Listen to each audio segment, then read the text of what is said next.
प्रार्थना करते हैं दीदी जी से कि दीदी जी संबोधित करें, कुछ हमें मार्गदर्शन करें और अपने ये जितना भी आयोजन हुआ है वो इसके मूल स्रोत आप ही हैं। जैसे एक वृक्ष होता है, उसकी जड़ें होती हैं, तो हमारे दीदी जी वो मूल बस है, बस बस पंडित जी, हम उसके पत्ते हैं। मूल स्रोत तो एक ही है। श्री कृष्ण गोविंद हरे मुरारी, हे नाथ नारायण वासु। उस मूल से आप जुड़े हुए हैं। ओम सर्वमंगल मांगले शिवे सर्वार्थ साधिके शरण्ये त्र्यंबके गौरी नारायणी नमोस्तुते। जयंती मंगला काली भद्रकाली कपालिनी दुर्गा क्षमा शिवा धात्री स्वाहा स्वधा नमोस्तुते। यस्मिन् सर्वं यतो सर्वं यः सर्वं सर्वतश्च यत् यश्च सर्वमयो नित्यं तस्मै सर्वात्मने नमः। ओम गुरुर्ब्रह्मा गुरुर्विष्णु गुरुर्देवो महेश्वर गुरुर् साक्षात् परब्रह्म तस्मै श्री गुरुवे नमः। ओम।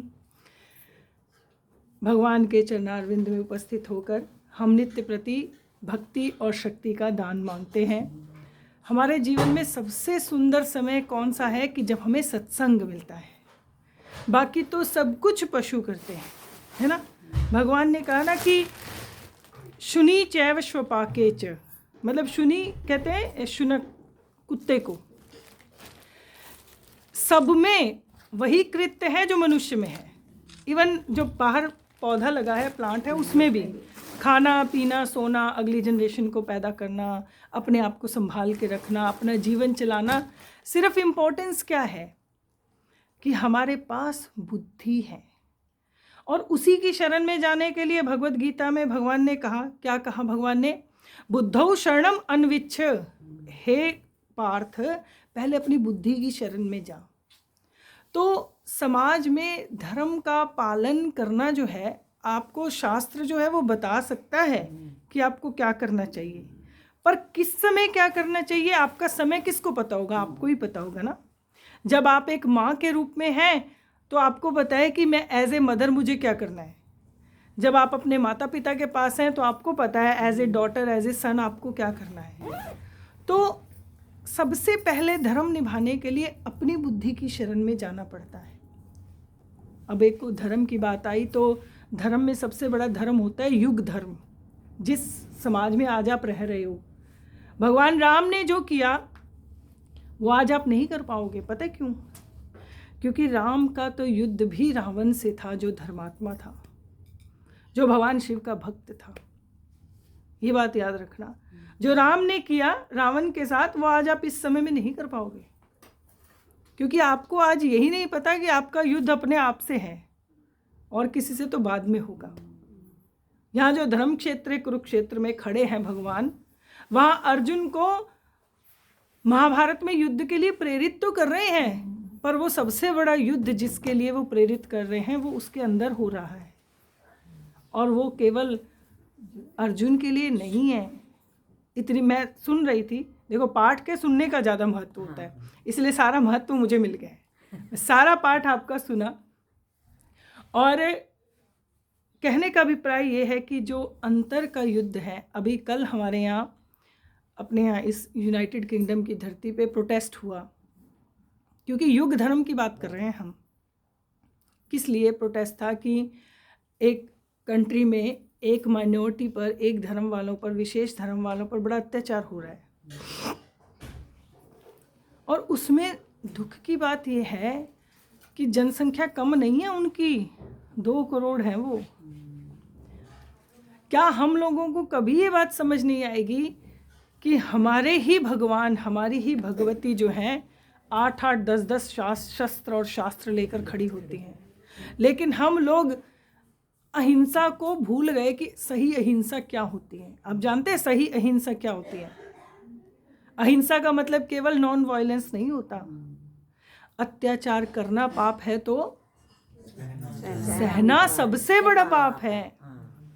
भगवान श्री कृष्ण भगवत गीता में अर्जुन को यही समझा रहे हैं कि तेरा युद्ध रावण से नहीं है, तेरा युद्ध दुर्योधन से है।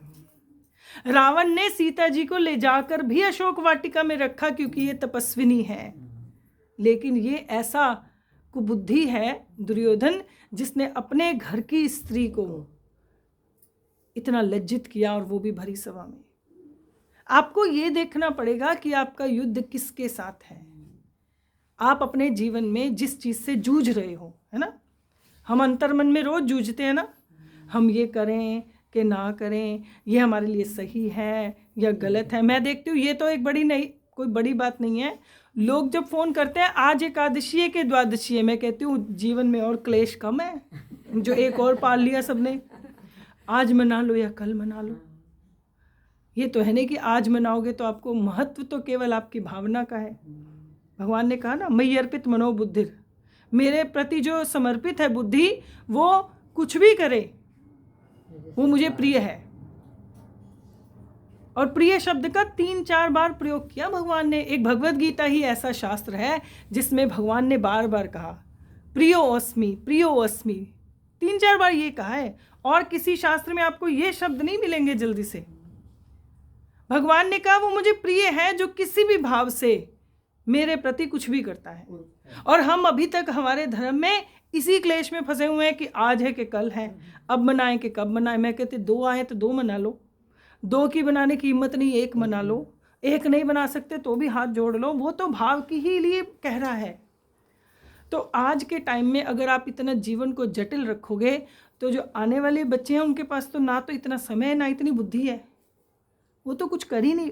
अधिकतर जो यंगस्टर्स हैं, आप देखो हम सब जो यहाँ बैठे हैं हमारी वाइड रेंज में यंगस्टर्स नहीं हैं। सब जगह सत्संग में क्यों नहीं होते, कारण जानते हैं? हम इसको बहुत कॉम्प्लिकेट बना देते हैं अपने धर्म को, जबकि सबसे सरल धर्म कौन सा है? सनातन धर्म। इसमें केवल एक ही नियम है कि देश काल परिस्थिति के अनुसार भगवान को भज लो, और किसी सामान की आवश्यकता नहीं है। वो तो हम चाहते हैं, हमें स्वयं अच्छा लगता है कि खाना है तो भोग लगा दो, तो हमें ही तो खाना है, भगवान थोड़ा खाने आ रहे हैं। जिस दिन भगवान खाने लगेंगे ना तो बड़ा मुश्किल हो जाएगा। अरे भगवान इतना सा थोड़ा खाते हैं जितना आप भोग लगाते हो। और नहीं तो वो एक चावल के दाने पर भी विश्व को खिला देते हैं। कहने का अभिप्राय यह है कि बुद्धि को, अपनी बुद्धि की शरण में जाके अपनी बुद्धि को सरल करो। वो भी यही कह रहे हैं, सरल कर तू अपनी बुद्धि को सरल कर। और करना क्या है? अपने धर्म का पालन कर। बहुत सिंपल है। मैं बहुत बार, पता नहीं कई बार ऐसा लगता है कि इतनी सिंपल सी बात है क्यों नहीं समझ में आती। जहाँ शस्त्र उठाना है वहाँ शस्त्र उठा, जहाँ शास्त्र उठाना है वहाँ शास्त्र उठाओ। और अपने बच्चों को भी यही सिखाओ। आपका जीवन तो आपने चला लिया धर्म पर, अगर अगली जनरेशन को नहीं सिखाओगे तो बड़ा, जो अभी भी सही में जो एनालाइज करते हैं भविष्य को, भविष्य बड़ा भयावह आ रहा है। आपको समझना पड़ेगा। आपके बच्चे, आपके बच्चों के बच्चे, उनके बच्चे अगर सुखपूर्वक रह सकें तो उसके लिए आपको आज से काम करना पड़ेगा, है ना। 9 महीने बाद बच्चा पैदा होता है, ऐसे थोड़ा ही हो जाता है। तो और उस बच्चे को 9 महीने के बाद 21 साल का प्रोजेक्ट लगता है उसको 21 साल का होने में, तब वो आपके किसी काम आता है, तब वो आपके लिए आपके बुढ़ापे की लाठी बनता है। वो भी बने ना बने कोई गारंटी नहीं है। लेकिन आपके संस्कार, आपका दिया हुआ ज्ञान, तो आप सब भगवद गीता का पाठ किए, आपको उसका पुण्य मिला, पर उसका फल तब मिलेगा जब आप उस पर कुछ चर्चा करोगे, घर में बच्चों को कुछ बताओगे। अगली जनरेशन के लिए भगवान ने अगली जनरेशन के लिए बताया है। आप क्या सोचते हैं अर्जुन को कुछ पता नहीं था? अर्जुन तो भगवान का भक्त है, उसे सब पता था। उसको केवल माध्यम बनाया और उसके अंदर के मोह को हटाया। तो आप भी अपने बच्चों को अगली बार गीता जयंती तक, पिछली बार भी मैंने ये कहा था जब हमारे यहाँ तुलसी जयंती थी, कि कम से कम बच्चों को 7 श्लोक जरूर आने चाहिए। 18 तो कहते ही हैं, पर 18 भी लोगों को ज़्यादा लगते हैं, तो मैं कहती हूँ 7 ही कर लो। 7 श्लोक हर घर में हर हिंदू के बच्चे को आना चाहिए, हर सनातनी के, हिंदू भी नहीं, हर सनातन धर्म को मानने वाले के बच्चों को 7 श्लोक। अरे आप कहते हो कैसे सिखाएं, बच्चे सुनते नहीं। आपको मैं एक बात बताती हूँ, आप गाते रहो, किसी को सिखाने की आवश्यकता नहीं, आप ऊंचा ऊंचा गाओ। आज भी हमें वो प्रार्थनाएं कभी पढ़नी नहीं पड़ी, मैंने बुक में देखी भी नहीं कभी, जो हमारी दादियाँ नानियाँ गाती थी, जो हमारे माता पिता क्योंकि वो गाते रहते थे। मैंने हनुमान चालीसा गुरुजी के पास जाने से पहले कभी बुक में नहीं देखी थी। हमारे घर में कभी बुक नहीं थी हनुमान चालीसा की, होगी तो हमें पता ही नहीं। क्या हमने कैसे याद की? हमने सुनी। ज्ञान तो पहले श्रुत ही है। आप उस 7 श्लोकों को गाते रहो, घर में हर वक्त गाते रहो। आपके बच्चों को बिठा के पढ़ाने की आवश्यकता नहीं है। जो आप करोगे, जो आप गाओगे, वो उनको याद हो जाएगा। अब उनको उटपटांग गाने और बातें भी तो याद होती हैं, क्योंकि वो सुनते रहते हैं हर वक्त। अगर वो कुछ अच्छा सुनेंगे तो वो भी तो याद हो जाएगा। तो इतना काम करो, ये प्रण लेके जाओ, भगवान से यही आशीर्वाद मांगो कि आने वाली जो आपके घर में संतति है उनको भगवद गीता का मार्ग मिले, प्रकाश का मार्ग मिले, निर्भय होने का मार्ग मिले और अमर होने का मार्ग मिले। हरिओम। बहुत बहुत धन्यवाद, आपने ये किया। आप सबको बहुत बहुत नमन। हरिओम।